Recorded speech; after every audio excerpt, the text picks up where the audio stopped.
Welcome to Techi. In this video we will see how to install and configure WireGuard VPN on Ubuntu Server 24.04 LTSC. Also we will try to connect with our VPN through Windows machine available remotely. So let's go to the Ubuntu server and get started. So right now I am on a Ubuntu server. You can see the version of my Ubuntu is 24.04, that is LTS server. And the IP address for this Ubuntu server is 192.168.20.100. Let me clear the screen. First of all, let's try to upgrade and update our Ubuntu server, and for that I will run this command sudo apt update and sudo apt upgrade. I will put the password. It's updated now, and now let's try to install the WireGuard. So I will run the sudo apt install WireGuard and I will hit enter. Yes. And now it's downloading and installing the WireGuard. It's installed now. Let's also enable the forwarding, and I will run sudo nano etc sysctl.conf. I will edit this file, and if you see here, you can see the forward equal to 1 is commented. So we have to uncomment this. I will uncomment this to enable it, and Control O to write it, and Control X to exit out of it. So the file is saved, and to apply the changes for this we have to run this command sudo sysctl-p. I will hit enter, and now you can see this changes has been applied. Let me clear the screen. So now the WireGuard is installed. Now we have to generate the private and public key for our server. So I will run this command, and with the help of this command it will generate the private and public key. This is our public key.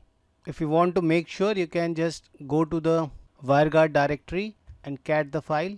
We have the same public key here. So you have to save this public key somewhere else. So I will just copy this. We also need the private key. So to see the private key, we have to type this. Though it's a secret and you don't share this key as we are demonstrating here. So that's why I'm showing you here. But in the production environment, never show or reveal this key to anybody. Here I will say this private key as well. Now we need to edit the WireGuard configuration file that is inside the WireGuard folder, and this is the file wg0.conf. So we will have to create and edit this file.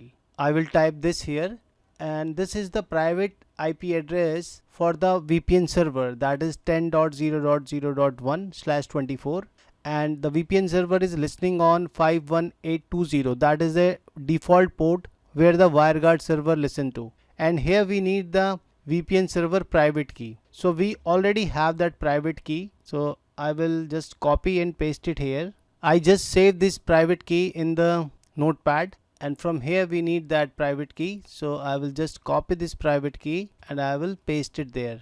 Let me delete this and paste it. And also make sure that you have the firewall rule here. Here you have to type your Ethernet card. Instead of ETS0, it can be anything else. You have to check it with your server. I'll show you how you can see that. Also I will run this command like sudo chmod r600 etc WireGuard to set the permission on the WireGuard folder.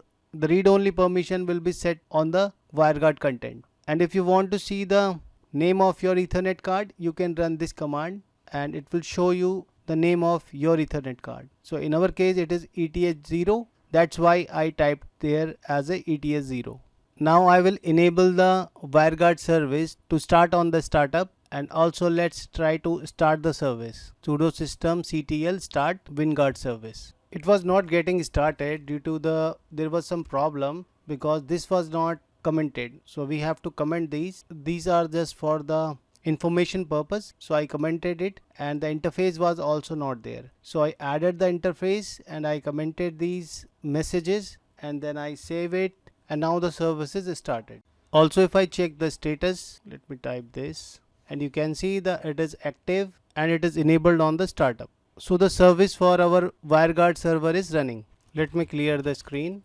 So we have successfully generated our private and public key, and we have configured the server configuration file as well. So now let's go to the client side and create the public and private key from there as well.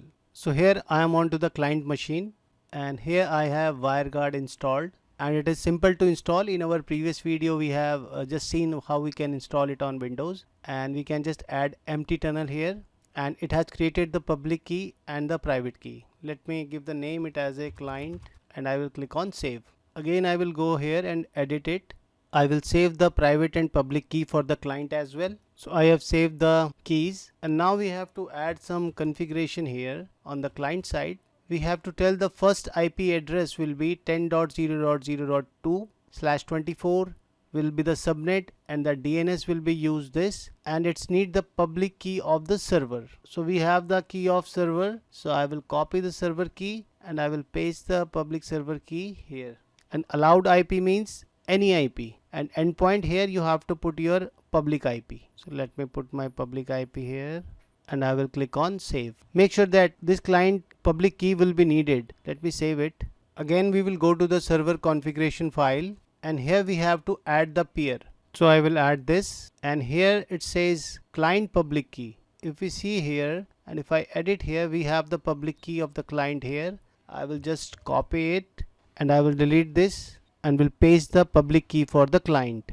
And the first IP address for our client will be 10.0.0.2 and subnet is /24. Make sure again that this is the message, so we have to comment this same way this one as well. Control O, enter, Control X to save it. Let me confirm that. Yes, we have that.